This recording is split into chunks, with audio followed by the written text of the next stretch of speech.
So I play Elena Wallace, and fun fact for all you Brooklynites, Biggie fans, Biggie's last name is Wallace. He's Christopher Wallace. So I'm really excited that we got a little Biggie up in there. Elena Wallace is her name, and she works at the museum. She's very curious. She's kind of being a bit held back by her boss, and so she takes her life into her own hands when she sees like a sculpture.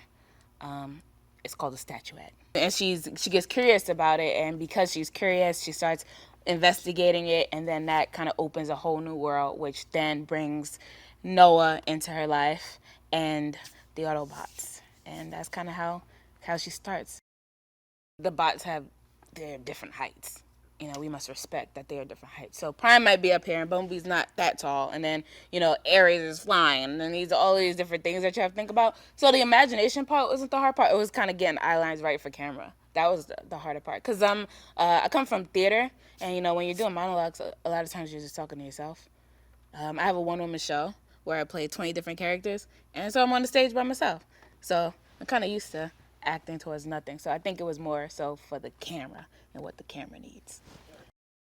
Really, when I went into this and I was like talking to Steven about this, I was like, we have to prove why we need the humans, why humans are important. It's all about humanity, and all about hearts and feelings. And essentially, if you're robots, you don't really feel. So how do you get that emotion if Mirage can't cry or Ereza can't cry? You get it from the people. And then when the people love something, then you love them more. When a person doesn't want something to happen to this gigantic thing that's almost indestructible, you got these like little people of flesh and blood being like, no, you can't do this. I like it. It's nice.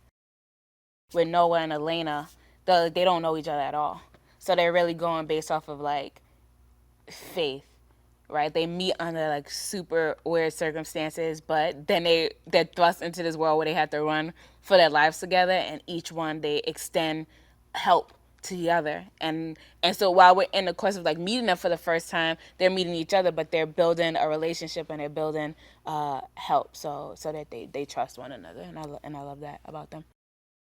To be able to say I did that or to do something like that is really cool. I've always been a pretty athletic person, and I'm trying to get in on more of the action. So I'd be telling some people like, hook your girl up, like give me something, So yeah, it's been a lot of fun, a lot of hard work, but good work.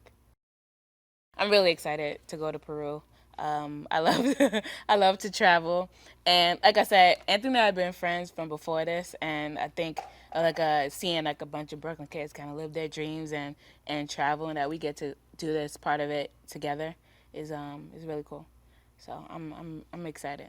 Excited for the people that I met here, and that we get to go on this adventure together.